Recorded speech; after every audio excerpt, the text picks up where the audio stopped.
மக உசிர உருக்கி குடிக்க அந்த முரட்டு பயலும் வருவானா?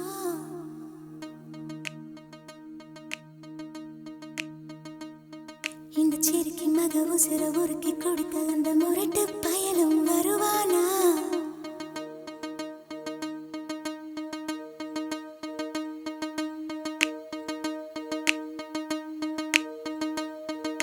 சுட்டு சுட்டு நனையுது தாஜ்மஹால், கொடை எதுவும் வேணாம்